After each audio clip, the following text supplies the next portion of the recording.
नमस्कार छात्रों, जय हिंद, वंदे मातरम। स्वागत है आप सभी का फिर से हमारे YouTube channel bright future commerce classes में। छात्रों, कल की वीडियो में हमने accounting for not for profit organisation का हाफ जो चैप्टर था, यूनिट था, बेसिक कॉन्सेप्ट था, वो क्लियर कर लिया था। जो रिमेनिंग टॉपिक हैं वो आज हम इस वीडियो में क्लियर करने वाले हैं। इसके बाद हम MCQs टाइप के भी क्वेश्चन आपको लाने वाले हैं, तो वीडियो में बने रहिएगा।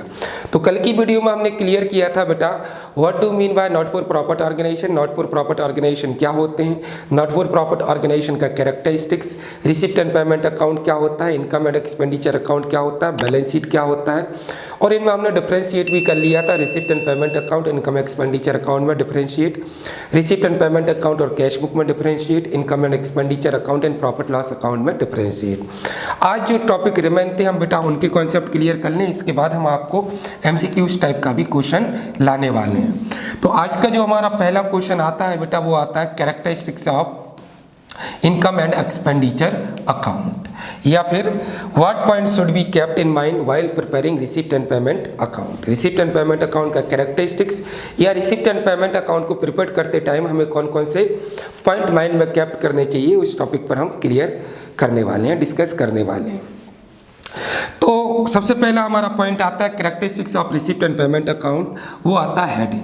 तो बेटा जब भी हम receipt and payment account prepare करते हैं तो रिसिप्ट एंड पेमेंट अकाउंट के टाइटल में हम अकाउंट्स का नेम लिखते हैं, देन ऑर्गेनाइजेशन का नेम, और आफ्टर देन अकाउंट्स प्रिपेयर करने की डेट। अकाउंट्स कब प्रिपेयर होता है बेटा, end of the financial year. तो यहाँ पर लिखा है on the top of account name of account, name of organisation and closing date of the year is mention. Receipt and payment account की हेडिंग में सबसे ऊपर हम अकाउंट्स का नेम, ऑर्गेनाइजेशन का नेम और जिस डेट को हम अकाउंट्स प्रिपेयर कर रहे हैं उस डेट को मेंशन किया जाता है।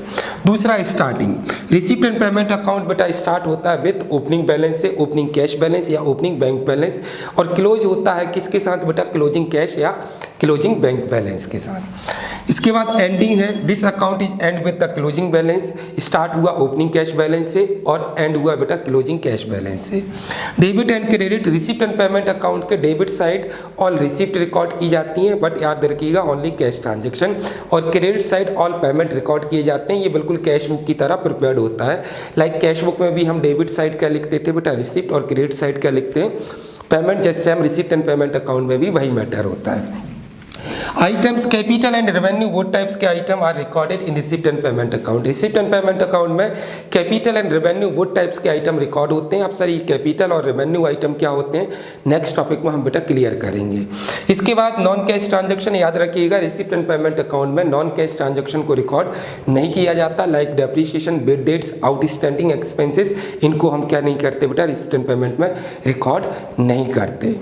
इसके बाद हमारा आज का दूसरा टॉपिक आता है बेटा characteristics of income and expenditure account, और what point should be kept in income and prepared kept what point should be kept in preparing of income and expenditure account. यानी कि इनकम एक्सपेंडिचर अकाउंट बनाते time हमें कौन कौन से point अपने mind में केप्ट करने हैं। तो पहला पॉइंट आता है बेटा हेडिंग। जैसे रिसिप्ट एंड पेमेंट अकाउंट जब हम प्रिपेयर करते हैं तो उसके टॉप पर हम रिसिप्ट एंड पेमेंट अकाउंट का नेम लिखते हैं, इसके बाद ऑर्गेनाइजेशन का नेम, देन वो डेट लिखते हैं जिस डेट को हम फाइनेंशियल अकाउंट प्रिपेयर कर रहे हैं, receipt and payment account prepare कर रहे हैं। जैसे सेम इनकम एक्सपेंडिचर अकाउंट में भी बेटा टॉप पर अकाउंट्स का नेम लिखा जाता है, इसके बाद ऑर्गेनाइजेशन का नेम, और इसके बाद closing date of the year is the mention. Closing date इसलिए लिखते हैं क्योंकि ये जो अकाउंट है ये फाइनल अकाउंट है, और फाइनल अकाउंट फाइनेंशियल ईयर के एंड में ही प्रिपेयर किए जाते हैं। Debit credit, receipt and payment account के डेबिट में बेटा all receipt debit side record कर रहे थे, ऑल पेमेंट क्रेडिट साइड।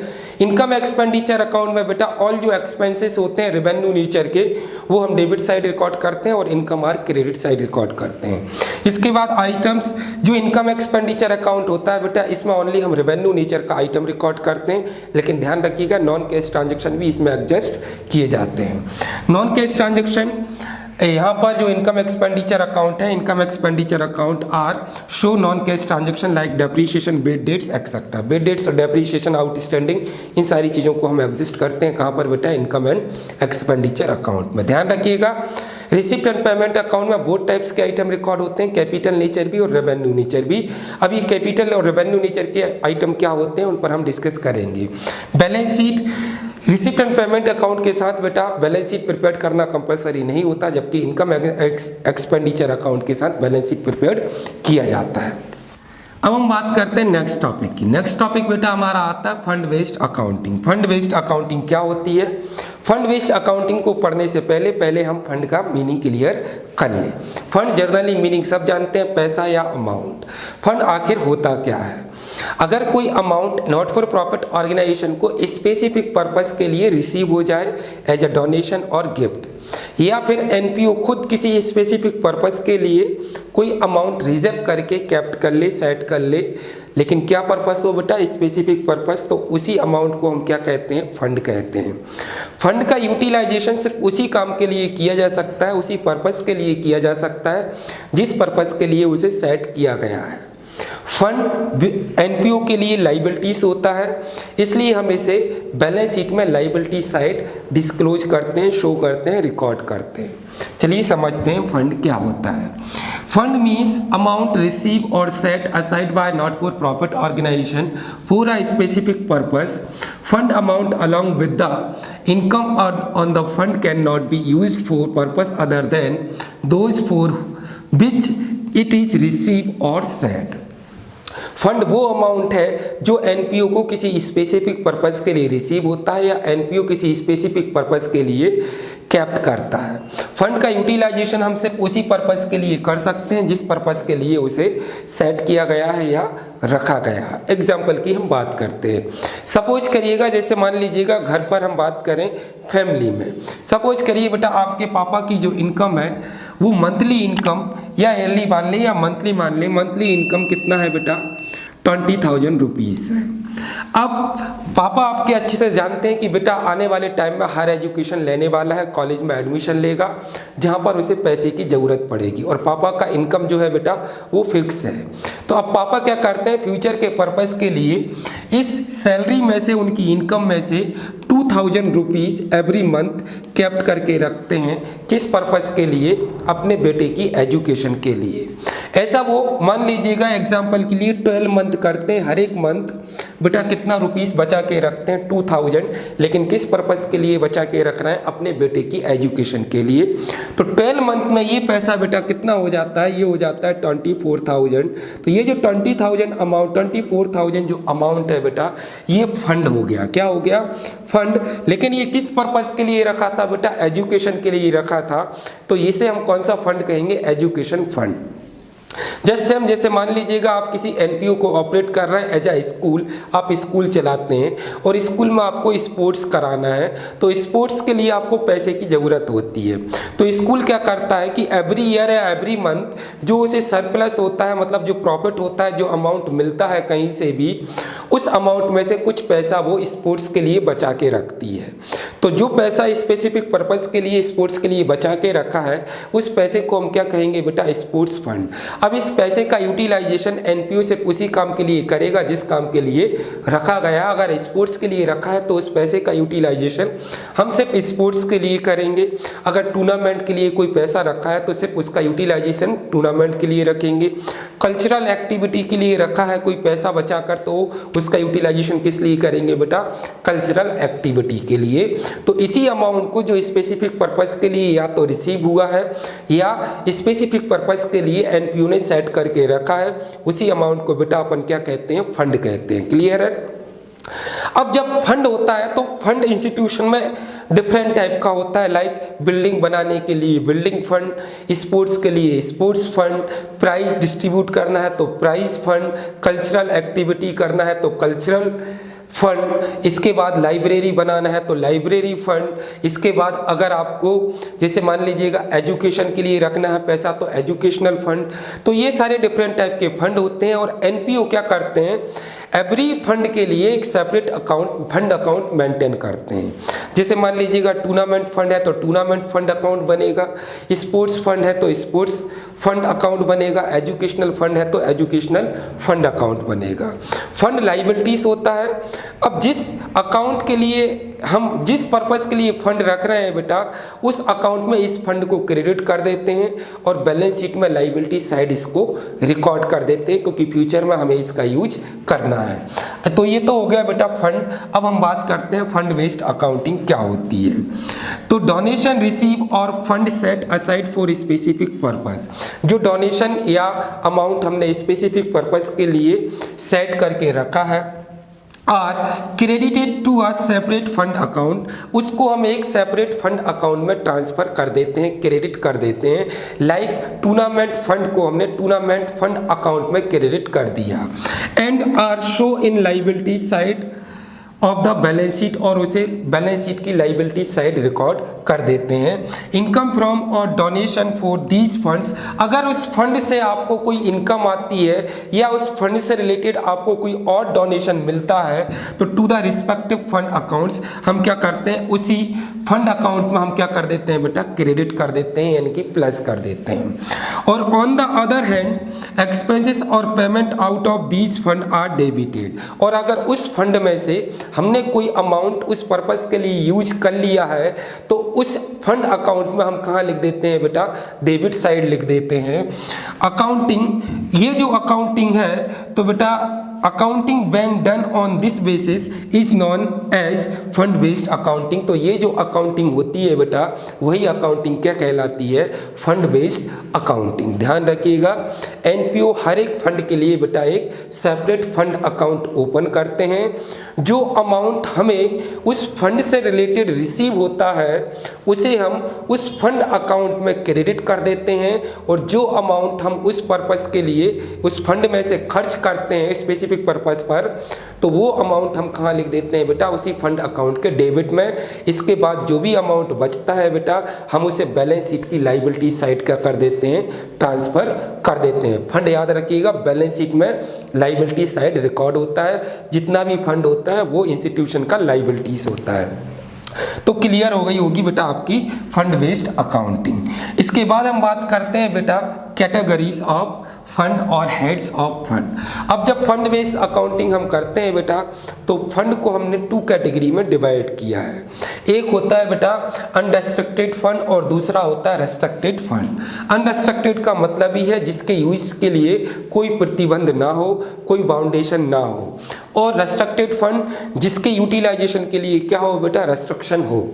अब पहले हम समझ लेते हैं अनरेस्ट्रिक्टेड फंड क्या होता है। अनरेस्ट्रिक्टेड फंड को हम बेटा जर्नल फंड और कैपिटल फंड भी कहते हैं। तो यहाँ पर देखिएगा, unrestricted fund means the fund use of which is not restricted, वो फंड जिसके यूज के लिए कोई रेस्ट्रिक्शन ना हो, प्रतिबंध ना हो। Generally this fund use for commencement and expansion of the not for profit organisation. Generally जो अनरेस्ट्रिक्टेड फंड होता है, इसका यूटिलाइजेशन एनपीओ को चलाने के लिए या फिर एनपीओ के एक्सपेंशन के लिए किया जाता है। दिस फंड ऑल्सो कॉल, इस फंड को हम जर्नल फंड या कैपिटल फंड भी कहते हैं। Fund to which the surplus for the year is added in case deficit deducted. क्या होता है कि अगर जो फंड हमने जर्नल पर्पस के जो जर्नल फंड है या कैपिटल फंड है, अगर इनकम एक्सपेंडिचर अकाउंट में कोई बेटा सरप्लस होता है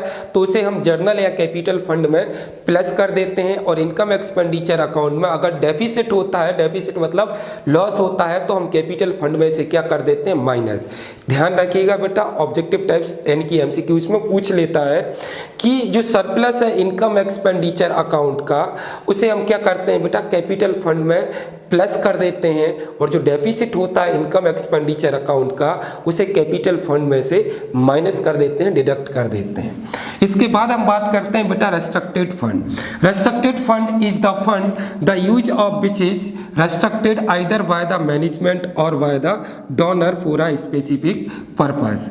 एग्जाम्पल ऑफ सच फंड, अब रेस्ट्रिक्टेड फंड का एग्जाम्पल क्या है, government grant, endowment fund, annuity fund, loan fund, prize fund, sports fund. ये जो स्पेसिफिक पर्पस के लिए फंड है जिनके यूटिलाइजेशन के लिए बेटा क्या होता है, रेस्ट्रिक्शन होता है, वो क्या कहलाता है आपका, रेस्ट्रिक्टेड फंड। क्लियर है। अब यहाँ से भी एमसीक्यूज पूछ लेता है, लाइक गवर्नमेंट ग्रांट या endowment fund, annuity fund, loan fund, prize fund, sports fund, ये किस टाइप का फंड है, तो बेटा ये रेस्ट्रिक्टेड फंड है। ठीक है। अगला हमारा टॉपिक आता है बेटा नेक्स्ट, रेवेन्यू आइटम क्या होते हैं। तो देखिएगा, हमने जब इनकम एक्सपेंडिचर अकाउंट हम पढ़ रहे थे तो मैंने आपको बताया था कि इनकम एक्सपेंडिचर अकाउंट में ओनली हम रेवेन्यू आइटम यानी कि रेवेन्यू नेचर के आइटम रिकॉर्ड करते हैं, जबकि जो रिसिप्ट एंड पेमेंट अकाउंट होता है उसमें हम बेटा कौन से नेचर के अकाउंट रिकॉर्ड करते हैं, बोथ टाइप्स के अकाउंट रिकॉर्ड करते हैं, रेवेन्यू नेचर भी और कैपिटल नेचर भी। तो अब हम यहाँ पर क्लियर करेंगे बेटा कि रेवेन्यू नेचर आइटम क्या होते हैं और कैपिटल नेचर आइटम क्या होते हैं। तो रेवेन्यू आइटम में यानी कि रेवेन्यू नेचर के आइटम में एक तो बेटा रेवेन्यू रिसिप्ट होती हैं और दूसरा बेटा रेवेन्यू एक्सपेंसेस होते हैं, आप रेवेन्यू पेमेंट भी कह सकते हैं। रेवेन्यू रिसिप्ट और रेवेन्यू पेमेंट, ऐसे ही कैपिटल रिसिप्ट होते हैं और कैपिटल पेमेंट।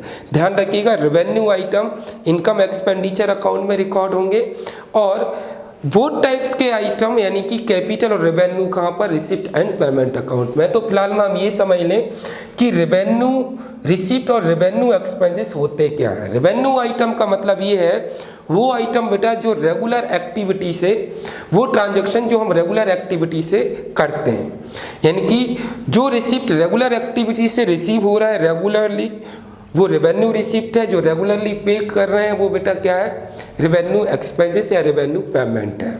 यहाँ पर ऑफिशियली क्या लिखा है वो भी देख लेते हैं। The amount receive as income, वो अमाउंट जो एज इनकम रिसीव हुआ है, such as entrance fee, general donation, rent, subscription and interest on investment other than interest on specific fund investment. ध्यान रखिएगा, इन्वेस्टमेंट पर इंटरेस्ट तो एक रेवेन्यू नेचर का आइटम है, लेकिन स्पेसिफिक फंड इन्वेस्टमेंट है। आपने फंड किसी स्पेशल पर्पस के लिए रखा था और उस फंड को आपने कहीं इन्वेस्ट कर दिया है और उस पर जो इंटरेस्ट मिला है तो बेटा वो रेवेन्यू नेचर का नहीं होता, वो कैपिटल नेचर का ही होता है। लेकिन जर्नल अगर आपने कोई इन्वेस्टमेंट करके रखा है, स्पेसिफिक फंड का इन्वेस्टमेंट नहीं किया, आपने इन्वेस्टमेंट ही किया है और उस पर अगर कोई इनकम मिल जाए तो बेटा वो रेवेन्यू नेचर की होती है। एग्जाम्पल के लिए मैंने स्पोर्ट्स फंड अपने इंस्टीट्यूशन के लिए बना के रखा। कौन सा फंड बेटा, स्पोर्ट्स फंड। अब वो स्पोर्ट्स फंड मेरे काम नहीं आ रहा था क्योंकि स्पोर्ट्स मुझे करवाना है 2 साल बाद। तो मैंने क्या किया, उस फंड को उठाकर बैंक में फिक्स डिपॉजिट कर दिया। तो मैंने वो स्पेसिफिक पर्पस का जो फंड था स्पोर्ट्स फंड, उस पर इन्वेस्ट कर दिया। उस इन्वेस्टमेंट पर मुझे जो इंटरेस्ट मिलेगा उसको हम बेटा रेवेन्यू इनकम ट्रीट नहीं कर सकते, वो कैपिटल ही क्या होगा, इनकम होगा, यानी कि कैपिटल नेचर का रिसिप्ट होगा। बट अगर आपने जर्नली कोई इन्वेस्टमेंट किया है कहीं पर, स्पेसिफिक फंड का नहीं, जर्नली, तो उस पर जो इंटरेस्ट मिल रहा है बेटा वो आपका रेवेन्यू नेचर का ही इंटरेस्ट होगा। तो रेवेन्यू रिसिप्ट वो रिसिप्ट होती हैं जो एज अ इनकम रिसीव होती हैं, लाइक जो सीधी सी हम बात कहें तो ऐसी इनकम जो रोज डेली एक्टिविटी से एक सिस्टमेटिक वे में एक स्पेसिफिक डेट पर हमें मिलना ही है। जैसे रेंट रिसीव हो गया, एंट्रेंस फी, सब्सक्रिप्शन, ये हमारे क्या है बेटा, रेवेन्यू नेचर के आइटम है। ठीक है, अब revenue expenses incurred by the not for profit organization to carry out the activity for which it is set up, what excluding the expenses that are capital in nature are revenue expenses. सीधी सी हम बात करें तो वो expenses जो NPO को operate करने के लिए किए जाते हैं रेगुलर, वो क्या होते हैं बेटे हमारे, यस, रेवेन्यू एक्सपेंसेस या रेवेन्यू पेमेंट होते हैं। Like rent paid, interest paid, wages, salary, insurance, advertisement etcetera, ये सब कौन से एक्सपेंसेस हैं बेटा, revenue expenses. They are show in debit side of income and expenditure account. ध्यान रखिएगा, revenue receipt income expenditure account के क्रेडिट साइड रिकॉर्ड होते हैं और revenue payment income expenditure account के कौन सी साइड बेटा, डेबिट साइड रिकॉर्ड होते हैं, रेवेन्यू एक्सपेंसेस। आगे हम बात करते हैं कैपिटल नेचर के आइटम की। अब कैपिटल नेचर के जो आइटम होते हैं उनमें भी बेटा 2 आइटम हो गए, एक तो कैपिटल रिसिप्ट हो गई और एक कैपिटल पेमेंट हो गया या कैपिटल एक्सपेंडिचर। तो पहले हम क्लियर करते हैं कैपिटल रिसिप्ट की। सिंपली लैंग्वेज में बात कहें तो बेटा ऐसी रिसिप्ट जो इंस्टीट्यूशन को कभी कभार रिसीव होती हैं, मतलब जो एनपीओ हैं उनको रेगुलर बेसिस पर रिसिप्ट नहीं होते, किसी स्पेशल पर्पस के लिए हमें जो रिसिप्ट मिलती हैं वो बेटा क्या होती हैं, कैपिटल रिसिप्ट। और किसी स्पेशल पर्पस पर हम जो पैसा खर्च करते हैं वो होता है बेटा कैपिटल पेमेंट। जैसे मान लीजिएगा donation receipt for building, donation मिल रहा है लेकिन किसके लिए मिल रहा है बेटा, बिल्डिंग के लिए, तो ये कौन सी रिसिप्ट हो गई बेटा, यस कैपिटल रिसिप्ट। अब हम यही बात करें कि बिल्डिंग परचेस, बुक्स परचेस, तो ये बेटा हमारा क्या हो गया, कैपिटल पेमेंट हो गया। कैपिटल पेमेंट मतलब हमने बिल्डिंग खरीदा, किस पर्पस के लिए बेटा, लॉन्ग टर्म के पर्पस के लिए, ठीक है। अब यहाँ पर हम क्लियर कर लेते हैं officially meaning. Capital receipt are the receipt by the not for profit organisation that are receipt for a specific purpose say specific donation. वो रिसिप्ट जो स्पेसिफिक पर्पस के लिए जो इनकम हमें मिलती है वो बेटा क्या हो गया हमारा कैपिटल रिसिप्ट। जैसे specific donation, government aid, grant, life membership fee जो कभी कभार हमें रिसीव होता है, लेगेसी, वसीयत मिल जाए, तो ये सब बेटा हमारा कौन सा रिसिप्ट है, कैपिटल रिसिप्ट। कैपिटल एक्सपेंडिचर की बात करें तो expenditure that gives benefit of enduring nature, ऐसे एक्सपेंडिचर जिनका जो बेनिफिट है, प्रॉफिट है, वो हमें परमानेंटली मिलता रहता है, लंबे समय तक जिनका यूटिलाइजेशन हम करते हैं। The benefit of which it is exhaust और consumed the accounting period is capital expenditure. ऐसा एक्सपेंडिचर या ऐसे बेनिफिट जिनका ऐसे एक्सपेंसेस कैपिटल एक्सपेंडिचर। अब हम बात करते हैं कैपिटल एक्सपेंडिचर। कैपिटल एक्सपेंडिचर ऐसे एक्सपेंडिचर होते हैं बेटा जो परमानेंट नेचर के होते हैं, एंड्यूरिंग नेचर के होते हैं। इनका बेनिफिट हमें लंबे समय तक मिलता रहता है, इनका बेनिफिट हम कंज्यूम नहीं कर पाते करंट ईयर में, मतलब एक साल में इनका जो बेनिफिट होता है वो एंड नहीं होता, एग्जॉस्ट नहीं होता, बल्कि लंबे समय तक हमें इनका बेनिफिट मिलता रहता है। जैसे purchase building, purchase books, purchase assets, है ना, परचेस स्पोर्ट्स इक्विपमेंट, ये हमारा क्या है बेटा, कैपिटल एक्सपेंडिचर है। तो यहाँ पर लिखा है expenditure that gives benefit of enduring nature, वो एक्सपेंसेस जो किस नेचर के हैं, एंड्यूरिंग मतलब परमानेंट नेचर के हैं। The benefit of which is not exhaust और consume within the accounting period, जिनका बेनिफिट अकाउंटिंग पीरियड में ख़त्म नहीं होता बल्कि लंबे समय तक चलता रहता है।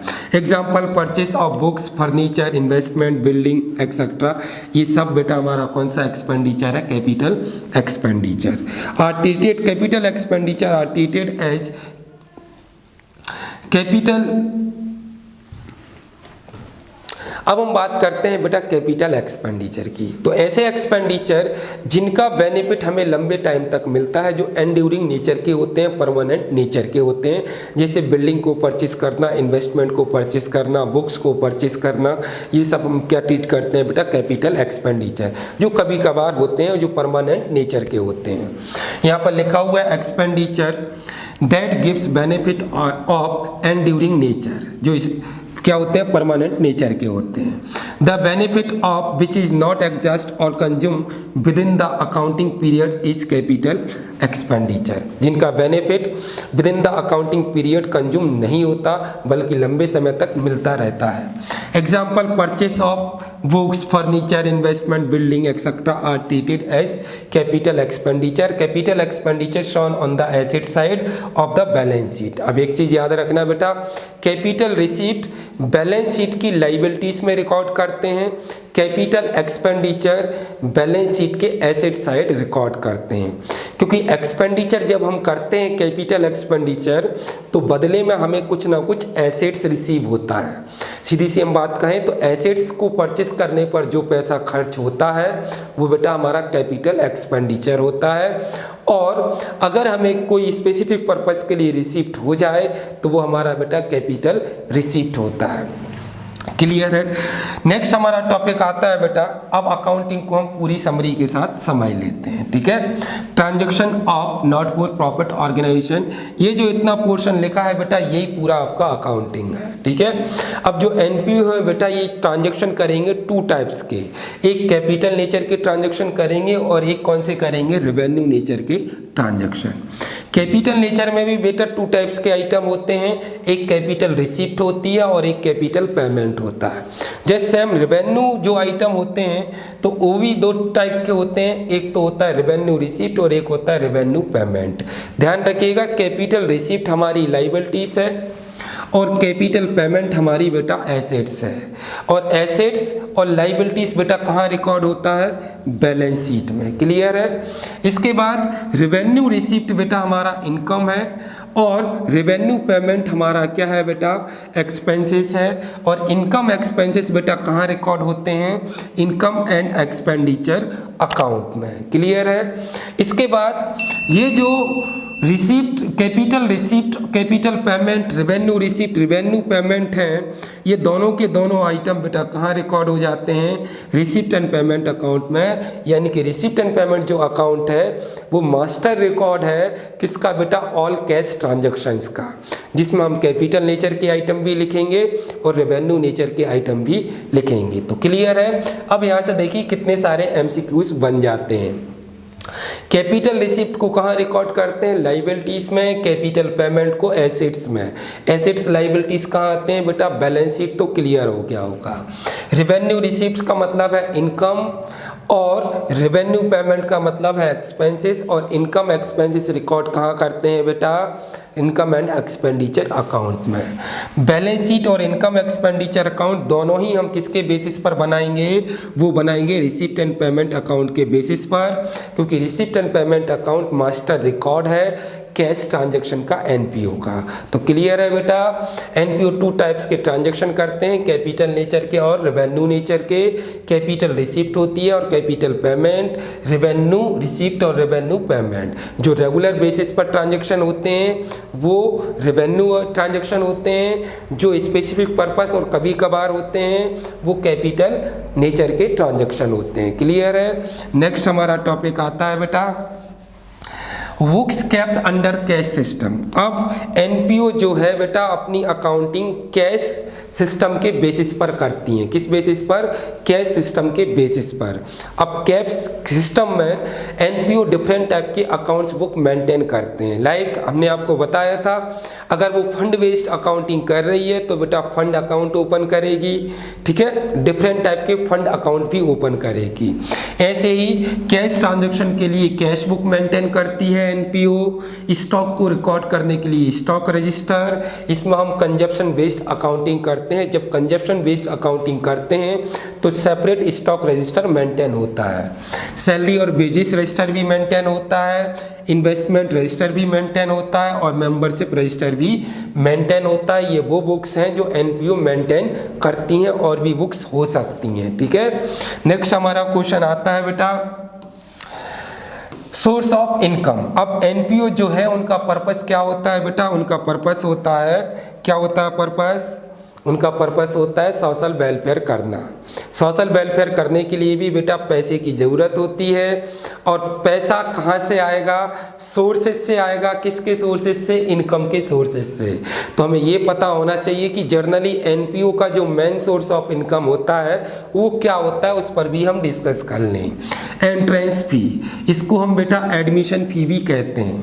पहली चीज़ एंट्रेंस फी, एडमिशन फीस। जो ये जो फीस है एंट्रेंस फी या एडमिशन फीस, ये बेटा रेवेन्यू नेचर की है, इनकम है। कौन सी इनकम, रेवेन्यू नेचर की। होती क्या है, तो नॉट फॉर प्रॉफिट ऑर्गेनाइजेशन का मेंबर बनने के लिए मेंबर्स के थ्रू एनपीओ को कुछ ना कुछ अमाउंट पे किया जाता है। उसी अमाउंट को हम बेटा एडमिशन फी या एंट्रेंस फी कहते हैं। लाइक आपने स्कूल में एडमिशन लिया, आप स्कूल के मेंबर बन गए तो आपने कौन सी फीस पे की, एडमिशन फी। ऐसे ही एनपीओ में जो भी व्यक्ति, पर्सन, इंडिविजुअल मेंबर बनना चाहता है तो मेंबर बनने के लिए एनपीओ उससे कुछ फीस लेता है। उसी फीस को हम बेटा बेटा क्या कहते हैं, एंट्रेंस फी लिखा हुआ है। The fees paid at the time of getting membership in NPO is called entrance fee. दूसरा आता है बेटा डोनेशन, वो अमाउंट जो एज अ गिफ्ट एनपीओ को रिसीव होता है बेटा, वो अमाउंट क्या कहलाता है, डोनेशन। डोनेशन टू टाइप्स का होता है, एक जर्नल डोनेशन और एक स्पेसिफिक डोनेशन। जो डोनेशन जर्नल पर्पस के लिए रिसीव होता है, जिसका यूटिलाइजेशन हम किसी भी काम में कर सकते हैं, वो जर्नल डोनेशन होता है। और जो डोनेशन बेटा स्पेसिफिक पर्पस के लिए रिसीव होता है, वो स्पेसिफिक डोनेशन होता है। जैसे डोनेशन रिसीव फॉर बिल्डिंग, तो ये बेटा स्पेसिफिक डोनेशन है। Donation receive for cultural activity, donation receive for health, donation receive for education, donation receive for training, तो ये बेटा क्या है, स्पेसिफिक डोनेशन होता है। इसके बाद स्पेसिफिक डोनेशन जो होता है बेटा, वो कैपिटल नेचर का होता है। जर्नल पर्पस का डोनेशन रेवेन्यू नेचर का होता है। लेगेसी, वो अमाउंट और एसेट्स जो डिसीज पर्सन के बिल के अकॉर्डिंग एनपीओ को रिसीव होता है। समटाइम्स ऐसा होता है कि कुछ लोग अपनी प्रॉपर्टी एनपीओ को एज अ बिल दे जाते हैं, और मरने के बाद वो प्रॉपर्टी किसकी हो जाती है बेटा, एनपीओ की हो जाती है। तो लेगेसी जो है वो बेटा कैपिटल रिसिप्ट मानी जाती है। एग्जाम्पल के लिए मान लीजिएगा कोई ऐसा पर्सन है जो अपने मरने के बाद अपनी प्रॉपर्टी किसी हॉस्पिटल को देना चाहता है, तो उसने क्या किया, एक बिल बना दिया। बिल मतलब वसीयत लिख दी कि मेरे मरने के बाद मेरा जो प्रॉपर्टी है वो एनपीओ को दे दिया जाए। तो जो बिल के अकॉर्डिंग अमाउंट या फिर कोई प्रॉपर्टी एनपीओ को रिसीव हो जाता है, वो क्या कहलाता है, लेगेसी कहलाता है। लिखा है it is amount given to a not for profit organisation as per the will of deceased person, it is like a donation. Endowment fund, वो अमाउंट जो एनपीओ को किसी परमानेंट एसेट्स के फॉर्म में या स्पेशल पर्पस के लिए मिलता है, वो क्या होता है बेटा, एंडाउमेंट फंड। ये भी हमारा क्या होता है बेटा, ये भी हमारा कैपिटल रिसिप्ट होता है। जो भी चीज़ स्पेसिफिक पर्पस के लिए मिल रही है वो सब कैपिटल रिसिप्ट है, और कैपिटल रिसिप्ट लायबिलिटीज में रिकॉर्ड होता है बैलेंस शीट के। लाइफ मेंबरशिप फी, ये भी बेटा कैपिटल रिसिप्ट है, क्योंकि लाइफ मेंबरशिप का मतलब ये है कि अगर कोई मेंबर, कोई व्यक्ति इंडिविजुअल एनपीओ का मेंबर बनना चाह रहा है, तो मेंबर बनने के लिए पीरियडिकली मेंबर्स को फीस पे करना होता है, मंथली, क्वार्टरली, हाफ ईयरली या ईयरली। और अगर कोई व्यक्ति ये कहे कि भाई हम हमारा पूरा का पूरा लाइफ टाइम का मेंबरशिप फी लमसम एक साथ पे कर रहे हैं, तो वो क्या हो गया बेटा, लाइफ मेंबरशिप फी हो गया। अब ये लाइफ में एक ही बार मिला, बार बार तो मिलेगा नहीं, इसलिए हम इसे किस नेचर का ट्रीट करते हैं, कैपिटल नेचर का ट्रीट करते हैं। Capital receipt, capital receipt are the receipt by the NPO that are received for a specific purpose, वो तो आप समझ ही गए। सब्सक्रिप्शन मतलब चंदा। It is the amount paid by the member periodically, quarterly or half yearly so that their membership remain alive. यानी कि member बनने रहने के लिए हमें मंथली, क्वार्टरली या हाफ ईयरली कुछ ना कुछ अमाउंट देना पड़ता है चंदे के रूप में। किसको, एनपीओ को। तो वही चंदा बेटा क्या कहलाएगा, सब्सक्रिप्शन कहलाएगा। और सब्सक्रिप्शन बेटा रेवेन्यू नेचर का होता है, क्योंकि ये पीरियडिकली दिया जा रहा है, मतलब टाइम टू टाइम रेगुलर पे किया जाएगा। किसको, एनपीओ को। किसके थ्रू, मेंबर्स के थ्रू। ग्रांट, अगर कोई स्टेट गवर्नमेंट या सेंट्रल गवर्नमेंट हमें कोई अनुदान सहायता दे दे, ग्रांट मतलब कोई पैसा दे दे किसी स्पेसिफिक पर्पस के लिए, तो बेटा वो क्या होगी, ग्रांट होगी। और ग्रांट जो होती है वो स्पेसिफिक पर्पस के लिए होती है, इसलिए हम इसे क्या मानेंगे बेटा, कैपिटल रिसिप्ट मानेंगे। अब हमारा आता है sale of old sports material. अगर हम ओल्ड स्पोर्ट्स मटेरियल को सोल्ड कर दें तब भी हमें क्या हो जाएगा बेटा, इनकम रिसीव हो जाएगा। तो ये सब बेटा हमारे क्या है, सोर्स ऑफ इनकम है, जो एनपीओ को जहाँ से मेनली पैसा आता है। क्लियर है आपका।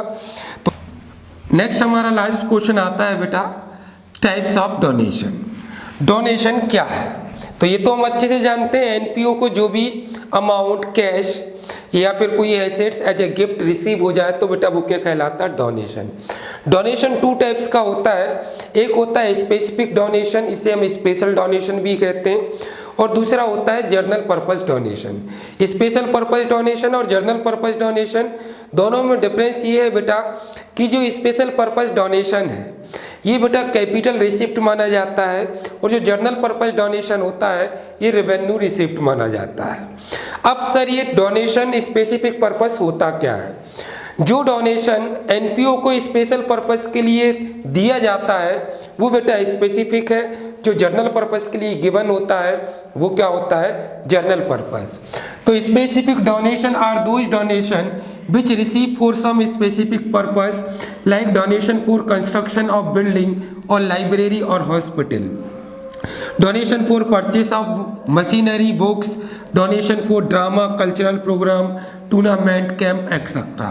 यानी कि वो डोनेशन जो स्पेसिफिक पर्पस के लिए दिया गया है, जिसका यूटिलाइजेशन हम सिर्फ उसी काम के लिए कर सकते हैं जिस काम को वो दिया गया है, वो general purpose donation specific purpose donation या स्पेशल डोनेशन कहलाता है। General purpose donation is the donation which the donor does not specify any condition for its use. In other words, when donation is given for general activity or daily activity, then it is called general purpose donation and it is written in credit side of income expenditure account। जो general donation होता है वो revenue receipt है, इसलिए income expenditure account के credit side record होता है। Example से इसको क्लियर कर लें बेटा कि जो स्पेसिफिक डोनेशन है उसका यूटिलाइजेशन हम उसी काम में कर सकते हैं जिसके लिए वो दिया गया है, और जनरल पर्पस का डोनेशन का यूज हम किसी भी काम के लिए कर सकते हैं। जैसे सपोज करिएगा आपने किसी हॉस्पिटल में 5000 रुपीज़ डोनेट किया या 25,000 रुपीज़ डोनेट किया। डोनेशन देते टाइम आपने हॉस्पिटल में ये कंडीशन नहीं रखी कि इस 25,000 का आपको क्या करना है, तो हॉस्पिटल अपनी रिक्वायरमेंट के अकॉर्डिंग इस अमाउंट का किसी भी काम में यूटिलाइजेशन कर लेगा। तो ये अमाउंट जो हो जाएगा बेटा वो क्या हो जाएगा? General donation. यदि सेम टू सेम आप किसी हॉस्पिटल को डोनेशन दे रहे हैं लेकिन वहाँ पर आपने कंडीशन मेंशन कर दी कि 25,000 से आप क्या करिए, पेशेंट के रूम में एसी लगवा दीजिए, तो यहाँ पर आपने कंडीशन पर्पस बता दिया कि 25,000 का क्या करना है, एसी लगवाना है, तो ये बेटा क्या हो गया हमारा स्पेसिफिक डोनेशन या स्पेसिफिक पर्पस डोनेशन। यानी कि आप अगर जब डोनेशन देते टाइम अपना कंडीशन और स्पेसिफिक पर्पस क्लियर कर दें कि आप डोनेशन किस पर्पस के लिए दे रहे हैं तो वो स्पेशल पर्पस होगा, और अगर कोई पर्पस क्लियर नहीं है तो बेटा जनरल पर्पस होगा। सपोज आपने किसी को डोनेशन दिया बिल्डिंग बनाने के लिए, स्कूल बनाने के लिए, तो वो स्पेशल पर्पस है, उसका काम यूटिलाइजेशन उसी काम के लिए किया जा सकता है जिस काम के लिए आपने डोनेशन दिया है। बट डोनेशन देते टाइम आपने कोई कंडीशन नहीं रखी है तो वो बेटा जनरल पर्पस हो गया। तो इस तरीके से ये एनपीओ का चैप्टर अपना कंप्लीट हो गया बेटा, आपको क्लियर हो गया होगा, और अगर कोई डाउट है तो कमेंट बॉक्स में कमेंट कर दें। अब हम आपको एमसीक्यूज की भी वीडियो लाने वाले हैं। वीडियो पसंद आया तो लाइक कर लें, चैनल को सब्सक्राइब कर लें ताकि अगली वीडियो का नोटिफिकेशन आपके पास आ जाए। जय हिंद, जय भारत।